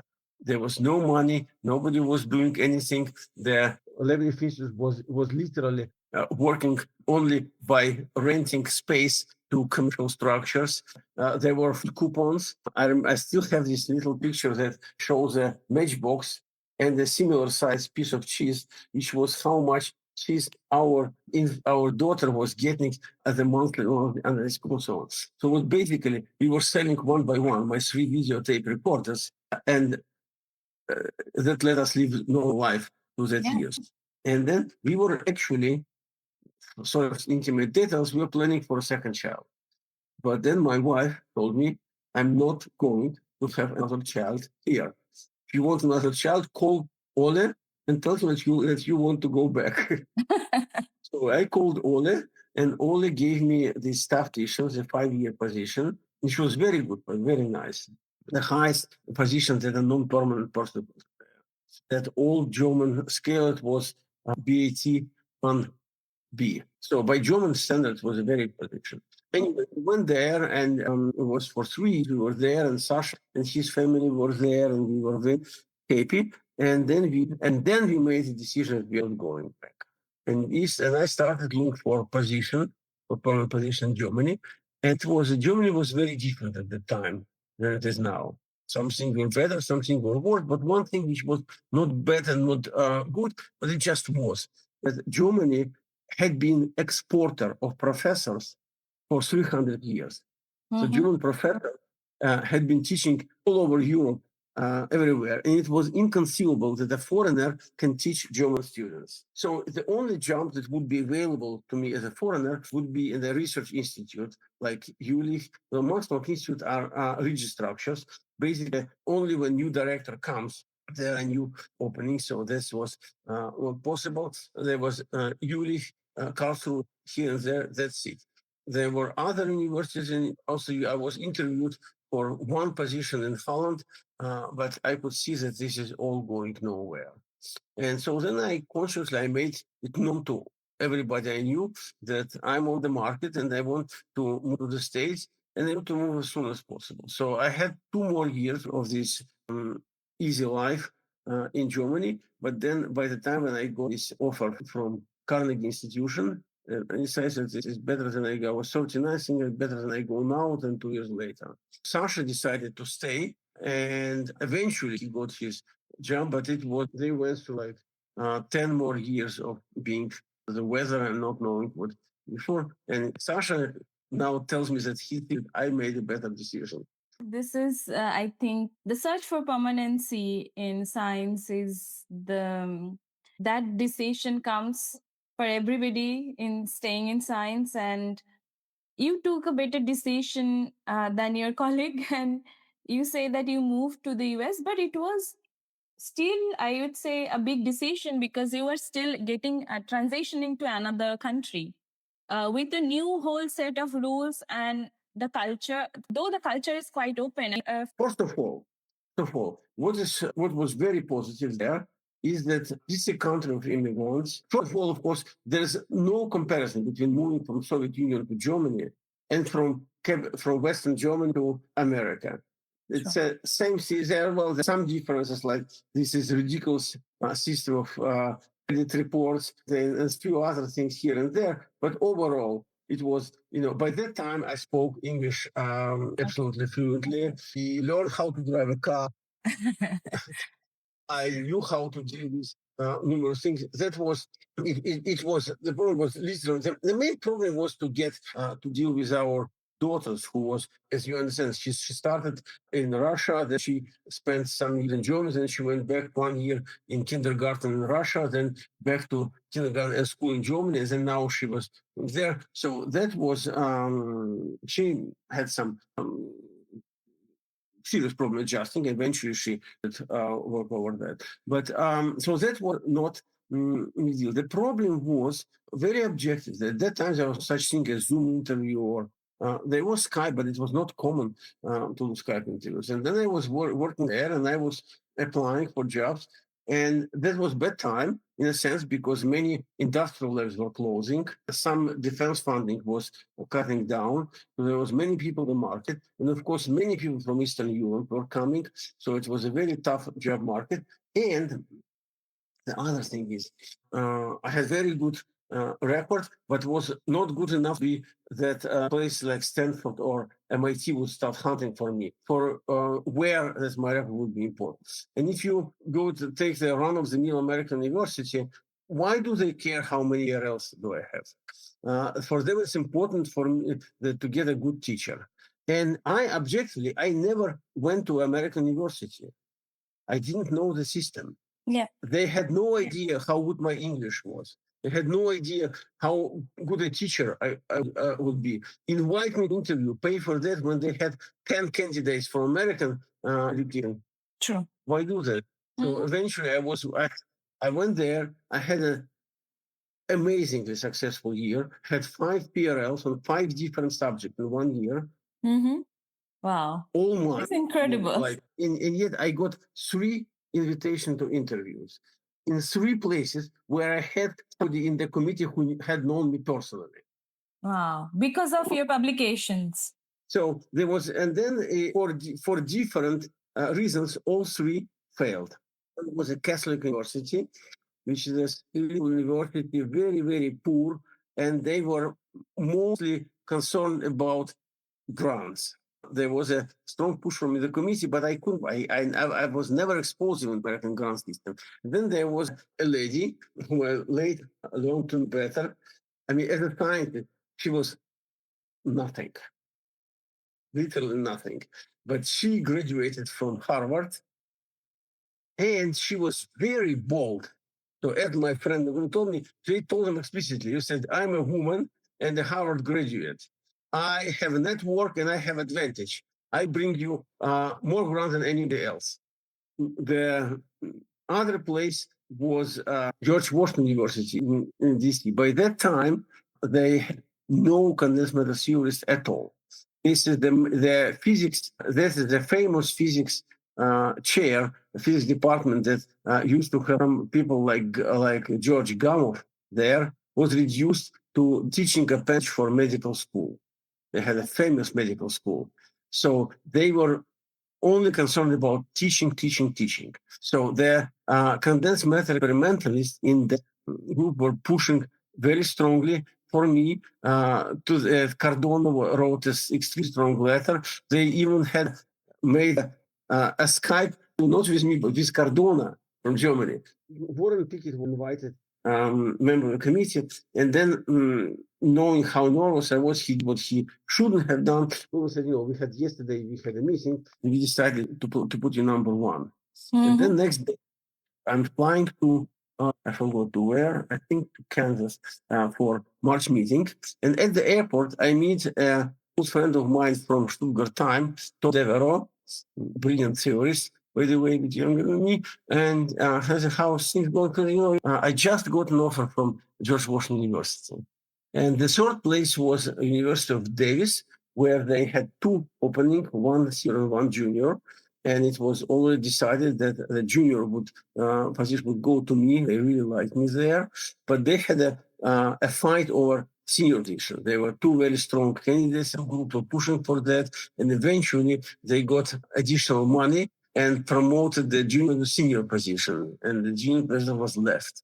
Okay. So incidentally, at the time, I've been very, very lucky all my life, and that was also that Tom gave a talk at NRL lab 2 years later. I was there already. So, And he but told how me, did you deal with these rejections, Igor? Because as you mentioned, right, your publications were you were publishing in highest respected journals. At the time, you had five PRLs, which are very prestigious in our field at in 1 year in different fields. So your expertise among and your breadth of knowledge was kind of it was known. But even you were getting rejections for various reasons because how the life is sometimes. But do you remember how you were dealing with rejections and what are the learnings basically you got which helped you later to go on? it was very depressing. It was the toughest time of my life. It was very depressing. And I was saved by Warren Pickett. Again, I think I've been lucky to work with people who kept helping me all the time, particularly in my difficult periods of my life. So Warren Pickett was one of them. We were by that time we knew each other very moderately, in conferences, and he was actually very welcoming, told me to settle in Washington and so on. And he was informed about all my things, so on. And then when I was in complete desperation, and I said, what I need to do, I don't think I can do this anymore. My money at geophysical lab expired. I don't have more funding. Yes, what shall I go to the program and so on? He says, what turned out was that but that one thing was I got a green card right away. Mm-hmm. That's where all these things mattered. I came in June, October I applied. In February I already had a green card. They had for this is a green card for alien explorability. There were 9 criteria, and you have to fulfill 3, and I was fulfilling 7. How does it help to have a green card when you are already looking for jobs in the US? Could you please tell our young listeners and the aspiring researchers a little bit about it? It was, I wouldn't be able, they wouldn't be able to hire me at NRL if I wouldn't have a green card. Because these are government funds, basically. It's a government, it's a different military levels. So, but anyway, I did have a card, and then they still couldn't take me in the post, but I was basically hired to George Mason University where I'm working now, but officially, and they were like a subcontractor when I was working there and so on. So I came there, and David Singh, who would become my boss there, he said he's a very interesting character, and he was also always very, very successful funding. He's very convenient and very good at that. So he came to Warren and said, Warren, you are leaving in a year. I'd like to have Martin for myself. I'll pay his salary and everything. And that was agreed. And we had a fantastic year. He's a very difficult person to work with, and so am I. Was later shared a postdoc, Michelle Johannes, who later became my boss. And she was saying she was afraid to enter the office when I was there because we would be yelling at each other, literally. And yet we had very, very good working relation and fantastic. And I had a very good year. I wrote 10 papers of them with David, some of them very non-trivial. What I did not know at the time that after 1 year, David got in his head the idea that that is wrong. That I'm like a glorified postdoc, that's wrong. That what's wrong had to be set right. So he came to his boss at that time, Dimitri Papakonstantopoulos, and told him, this guy, you know how he's working, he's better than most of people here, and he's still sitting on postdoctoral salary and a postdoc position. Do you need to get him permanent position? But he's a Russian citizen. So then find a way to work out that. Mm-hmm. Went together to the lab director. At that time, the lab director was a great scientist, a great person, Dr. Coffey. He's really good understanding on work and having his heart in the lab. Mm-hmm. Also, the captain, lab had military captain and students. So he came to this Navy captain, explained the situation, and worked on. So eventually, all these people they worked together, and they got two for selection. One from Office of Naval Operations, another from Office of Coastal Management of U.S. government, Okay. to hire me as a government worker, Okay. as a government employee. So for 3 more years, I was working basically in the Pentagon system, getting my salary direct from Pentagon, being a Russian citizen. But there was a condition that as soon as I become eligible for American citizenship, I should announce my Russian citizenship and get American. Anyway, so as I say, I was blessed to have people and what everything that these people did was purely of their sensing what is right and what is wrong. They had no practical advantage on their own for them. I was there. I was not really, didn't even have any perspective outside. And I wouldn't work better if they just felt that this was right.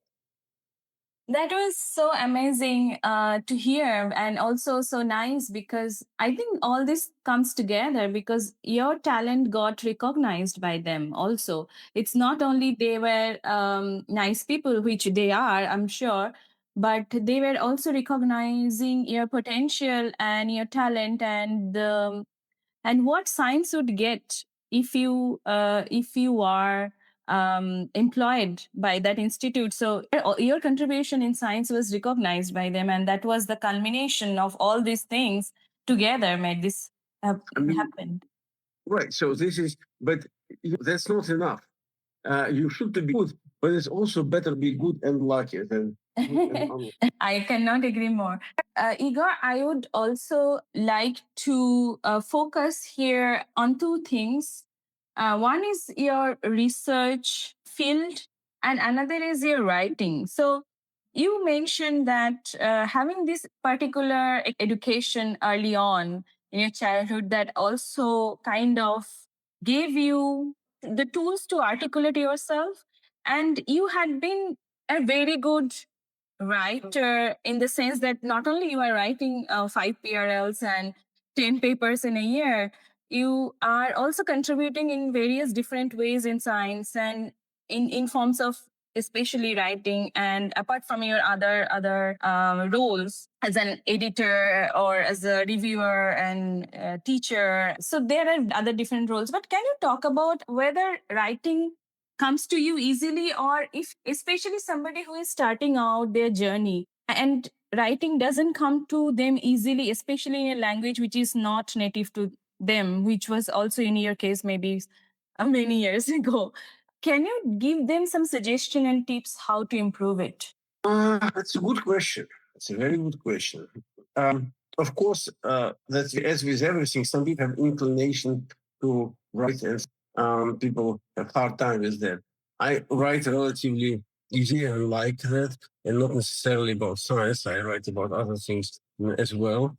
In fact, one day when I will really be retired, I maybe go on and write book of memoirs, as my father did.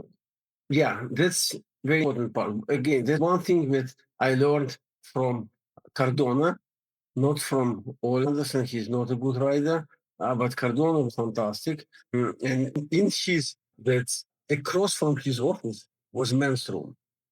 And in men's room, there was a poster showing this is a young girl, presumed young researcher sitting on the toilet with a roll of toilet paper. And said, no job is done until the paperwork is done.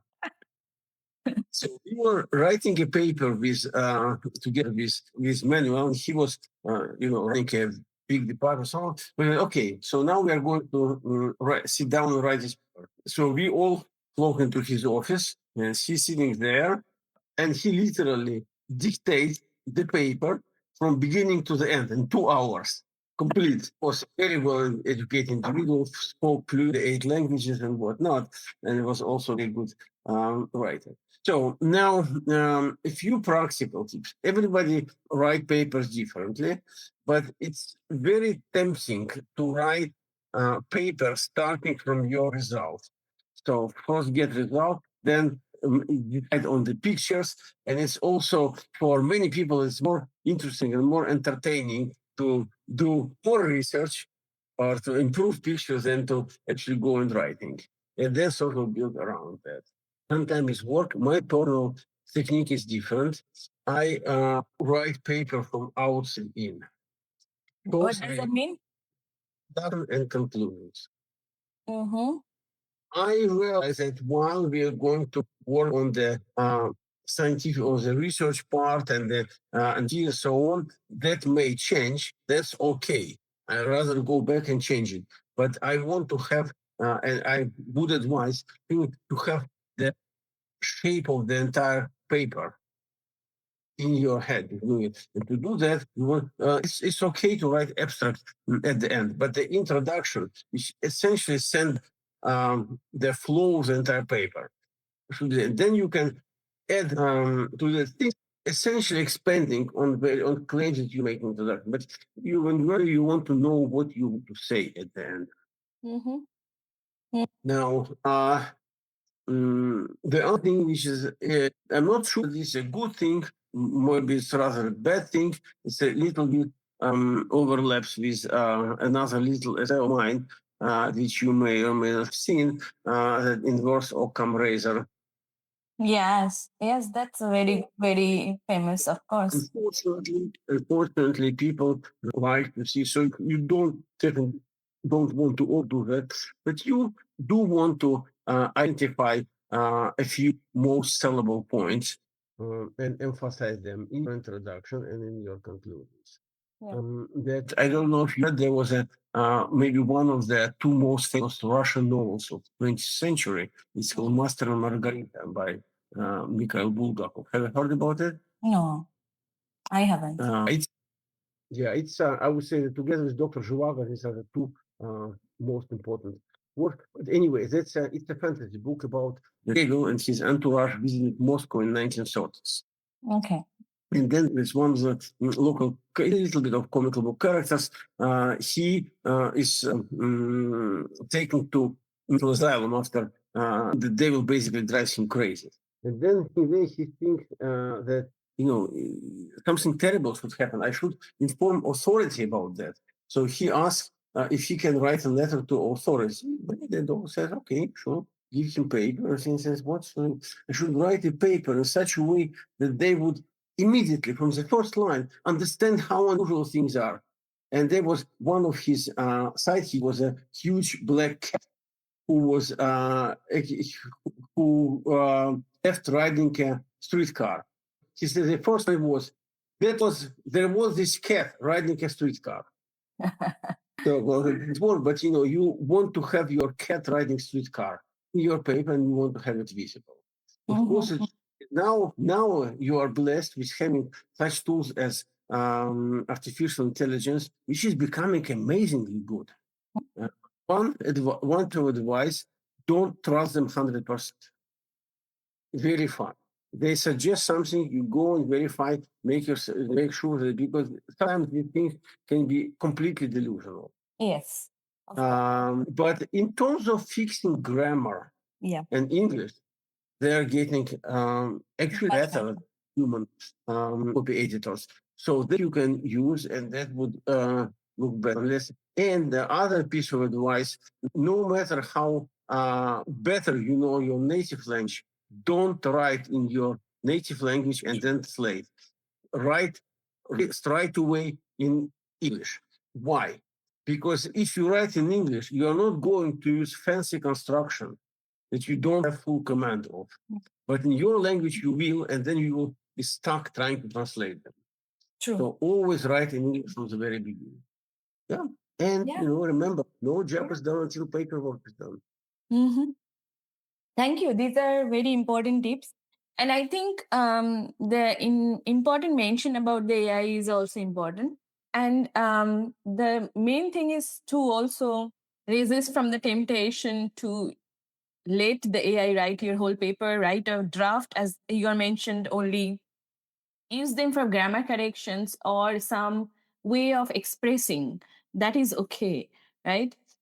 So do not just feed your results and ask the AI to write your paper. That way, I think also people will lose their creativity and art of writing will get lost. Absolutely. Yeah, you should write it yourself. The AI useful role would be to go over your text and suggest corrections. Yeah. Now, do not accept every single correction at face value. Walk through that, see what is, and make sure that it only corrected style and grammar and not and didn't alter the content in any way, because it is liable to do that here now. Yeah, the implication can totally change if it's left to its own device. Thank you, Igor, for going into the details. And I'd also like to ask you about your current role at George Mason University as a full professor. You made this transition a couple of years ago. 5 years And ago. yeah, and what does this role entails, and how do you see your research landscape changing or in next 5 years evolving? I'm very glad I did. Unfortunately, I'm not sure to say that the Naval Research Lab, which was fantastic place when I came, didn't get better. It got worse. Essentially, the entire chain of command was changed, and where there were scientists or people with high respect of fundamental science is now mostly engineers who don't fully understand why these things like fundamental physics are done in the first place. So I think it was my last chance to get out, get a decent work at 65. And it also brings unrelated benefits. I'm very glad to be around younger people. I have students working with me. I have postdocs working with me. Not always successful. I had postdocs which were not particularly useful. I also have a couple who are very good, and I have some students, some less good students, but it's always interesting. I've been teaching a few classes, graduate classes, and also found it very interesting and entertaining and just invigorating to be around these young kids. And how do you see your research field evolving in the next 5 years? Being in the computational material science, it's always evolving. And right now, what are the important questions that you are handling in your group? As Yogi Berra said, it's how to make predictions, especially about future. Do you know who Yogi Berra? Yeah. Um, Particularly in my case, I'm often flow with the flow when something interesting happens. When I was about the same time I was living in NRL, I got a call from a colleague who was asking my opinion about rising superconductivity, and I hadn't known anything about that at all. And I started with it. I found it very interesting, and I talked with a couple of other colleagues who explained to me, and I saw that an interesting thing can be done. And I was able to get funding for this rising superconductivity from Office of Naval Research. And for the next 3 years, I was very heavily involved in that. And we still that we are working now on a paper which is funding is already long gone, but on an interesting paper on Ising superconductivity and completely different novel system. Anyway, another thing, when I came, I started, there was an experimentalist. Unfortunately, he was snatched from us by University of Notre Dame, Nirmal Gimire, my colleague, who was that he was very interested, was doing experiments on topological Hall effect. I had no idea, literally, what the thing, and I had very minimal idea about anomalous Hall effect. But the experiment looked very interesting, and I started working on that. And then we generated a new theory of topological effect. And the paper was published in Scientific Advances. It was heavily cited, and I got working on that more and more and more. And right now, I have a review with my young, brilliant friend, Igor Mazin, on almost all effects. also topological Hall effect in remote fields. Now, 5 years later. When I was leaving, there was before I was leaving, there was a story that you remember I mentioned a postdoc who working with me and David Singh, Michelle Johannes. She's excellent, and she was, by the time I was leaving, she was actually my boss, my section head. And we still worked very closely together. And then she came to me one day and said, I calculate band structure, and it's an antiferromagnet. The bands are spin split. And I told her that's not possible. Antiferromagnets are spin degenerate. So, I checked calculation, and they were right. And I was very excited about that. And that time I went all name for that and I started working and so on. Then I realized that it was just recently, literally like a few months ago, was quite advanced theory of that was published by Libor Schmeichel and his colleagues, mine and Prague. On that, it still didn't have a name. Their paper had absolutely idiotic name for this new phenomenon, although it was a brief paper.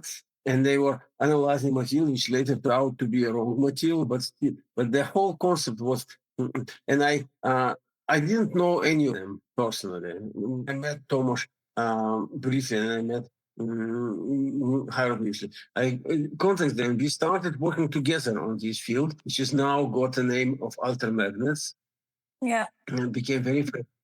And if I may not have contributed much into the science of that, but I had absolutely seminal contribution in making it fashionable. I like to say that I'm not a mother of ultramagnetism, but I'm a midwife. Anyway, so this is one other thing which I'm working on, and we also have some funding on that. And I don't know what interesting, unusual thing will come tomorrow. And the main thing is that you have to be ready to that. Yeah. Is there a common frame, because you work on so many different materials which are different properties, are there any common theme? Do you see any common theme through your glass that unites all of this? Not really. I mean, the common thing is like this: that when you cannot learn everything right away. So there you know something. Tomorrow it was like I started working with Cardona. I knew very little about Raman scattering. He was Raman scattering. So you go, you learn Raman scattering, you make your contribution to Raman scattering. Then you go and learn about sign changing super activity. You work with somebody else, you go on. This is, by the way how you can get a very large Hertz index. If you are stop work in the same area all over again, it won't. But if you contributed in 100 different places, then I was at NRL, and then again, this is the experiment, which looks very interesting on Andreev reflection from ferromagnets. So I started talking with these experimentalists. I realized that something can be done, that the theory is literally missing there. And again, I write a paper, and this paper has been cited 100 times since then. And be always ready to grasp the new thing whenever it's coming from. The best thing that you can, it's hard to develop intentionally, but try, is to have an intuitive feeling what will be the tomorrow's hype, not today's hype. Today it will be very crowded, and you have to be really super genius to be to work over this crowd. But if you anticipate, run before the crowd, so you need to have also instrument, like your mental instrumentation, perceptive to all different things. You have to have at least superficial understanding of many things, and then you can concentrate on something which is very important. You can use a sort of a frivolous comparison. I read about some sort of lizards, very sedentary, very lazy, very little. And apparently, that's what I read. The males of this species, they have two sexual organs on left side and on the right side, depending on whether the female approach from the right side or from the left side. So you need your perceptive organs on all sides. And I think it's very important that also to keep your interest alive, and that brings also, I guess, joy in doing science, but also having joy in getting introduced to new concepts and have make a contribution there. So, Igor, I guess we almost touched all the things that your career journey took you to, and but I wanted to talk about a little bit of skills that you have gathered as a researcher from early days until now. What do you think the 2 3 important skills that helped you to go as far as you have gone and be successful as a researcher? Physics intuition. How does one develop that? I don't know. I don't know, but I guess I know I'm not I'm not I'm a decent theorist, but not a very good theorist. But I have very good feeling what is possible. I don't know. I feel a lot and foremost my friends that want to do this don't want to do that. So particularly when you interpret your experience, but also in science, like the story with I think that was the theory existed. This was mathematical theory. When I was looking there, I realized that and all of this can be explained on a very intuitive level with hardly any formulas, which is often the case.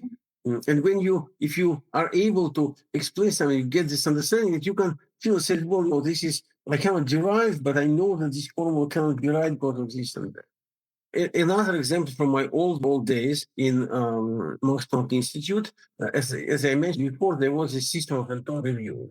There was a big skillful German theorist. He passed away now, Roland Zayer, who was doing very good at math. That was again, it was about high density superconductivity, and the question was how correlation effect would affect electron point coupling, and that was all written on this green function, the very long. That was internal review. It was above my pay grade to understand all this math. So what I look at his initial assumption and at his final results. And then one of the things which is a part of education of most Soviet physicists is understanding of diagrammatic technique.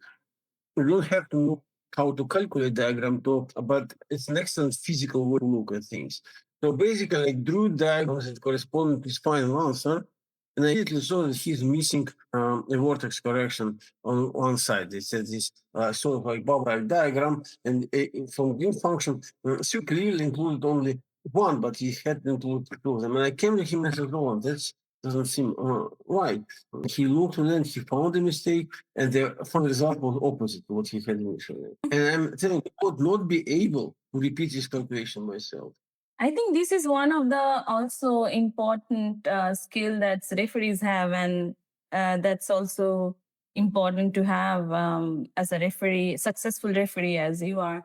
So next, we can go to some fun trivia, fun facts about you, and I would like to ask you, what are your hobbies? Um, I have I have new.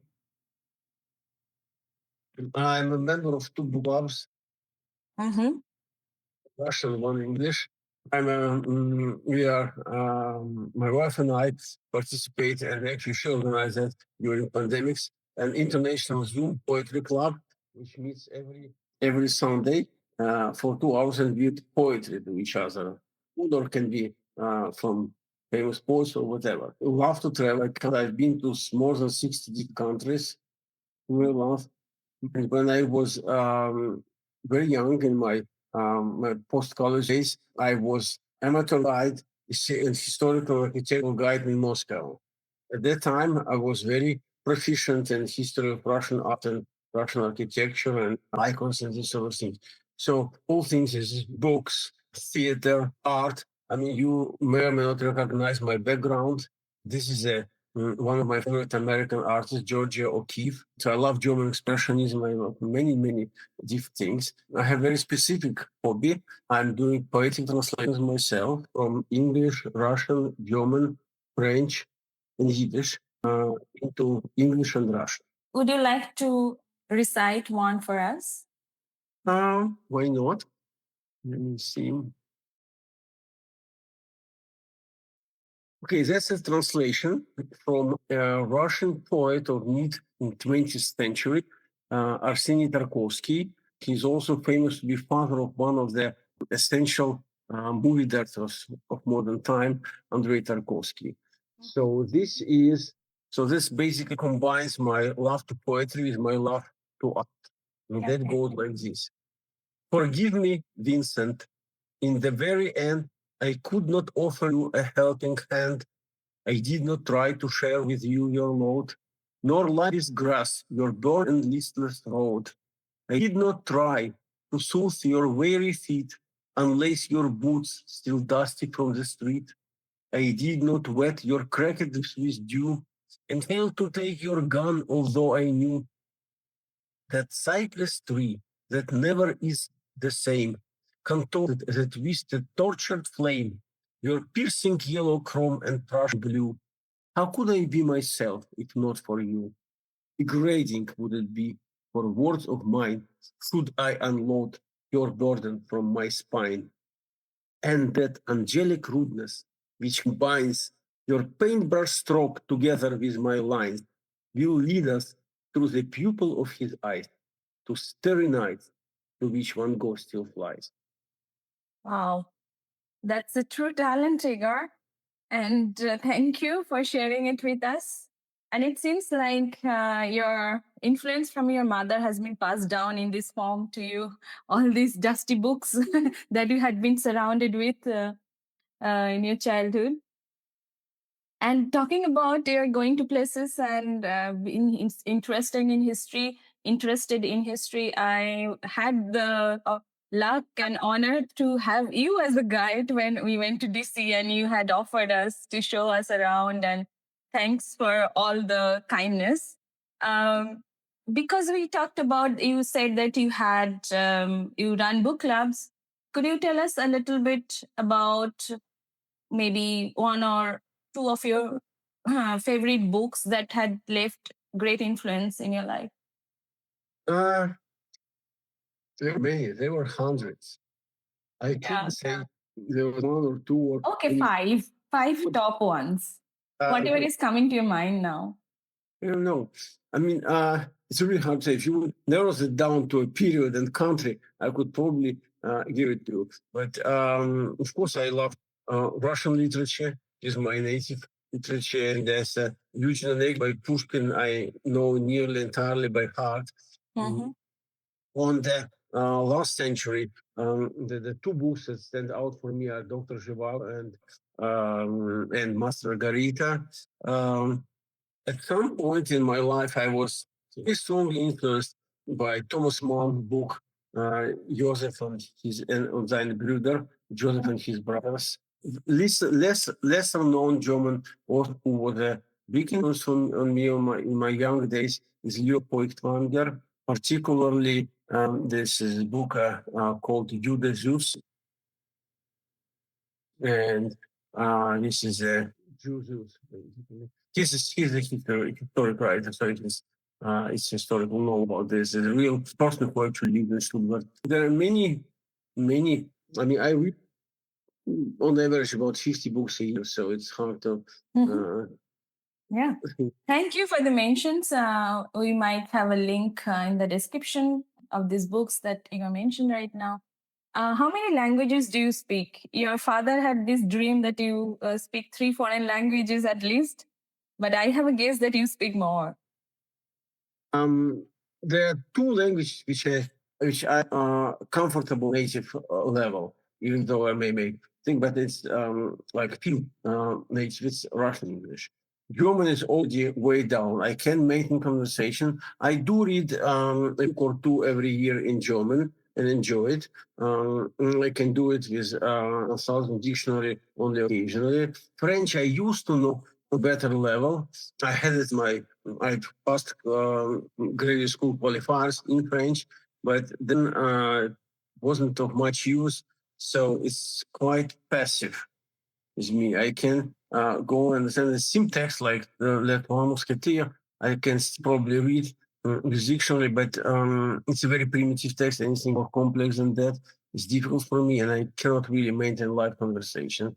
There are a couple of languages which I can, which I can read, maybe with some difficulties. Mostly get the idea of, but cannot speak or write in. That will be Ukrainian and Yiddish. And that's it. That's a long list, though. Do you have any? Indians speak 5 languages, like. We do understand a couple of more, but I also have only maybe 3 languages that I'm fully comfortable with. Do you want to mention any role models, or your mentors or teachers who had a life-lasting impression on you? Again, just like in the book, there were so many. Do you have a memoir that we can refer to people? No, not much. Besides, I plan to do that, but except for paper, not really. But I would say that after, because I had an interesting college professors who had quite a bit of influence for me. Then at Lebedev, it would be Kirchens, and our section had Ginzburg himself. For me, I would say maybe Euro Uspensky. Then Ole Anderson and Cardona had a lot of influence. Warren Pickett, definitely. And then many other people who are encountered like in passing, but who were impressed me with their conceptual depth. Amazing. So we are down to our last question. And I would like to ask you that what was the most challenging phase of your life, career-wise? And if you have to advise, your current version is giving advice to your younger self, what advice would you give to overcome that challenge? Well, that was the period that I described after my 2 years in Carnegie Institution, and before I was hired by in Naval Research Lab, and I was with no prospects whatsoever. It was the most challenging time, and I couldn't give myself any advice because what I was doing at the time, and then just trying. Yeah. This is also inspiring for others to hear, because sometimes you just have to keep on going and not quit. So that's also you did. You did not quit. You kept on going. And luckily, maybe also with a little bit help of the environment and peers around who are encouraging, that always helps. Thank you, Igor. Thank you for sharing your outstanding story with us. And thank you for finding time to do this. We are truly honored to have you here. It was my pleasure entirely. Thank you so much, and a good New Year. Thanks to you, and gleichfalls. Likewise. Bye.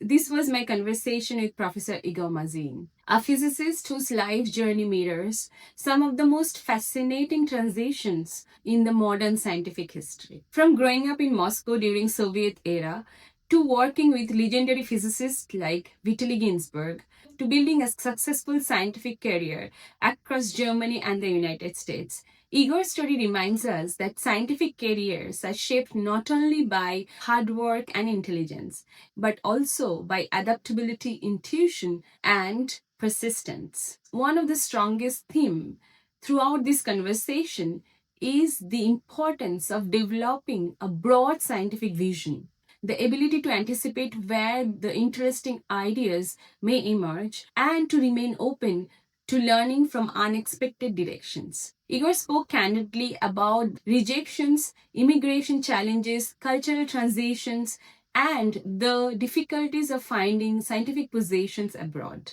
At the same time, he shared the invaluable insight about writing, collaboration, and having the intuition to find tomorrow's interesting problems for scientific research. If you enjoyed this episode, please like, comment, and share it with someone who might benefit from it. And as always, you can find all the links to places, people, and the topics discussed in the show notes or in the description box below. So until next time, keep exploring, keep questioning, and keep learning.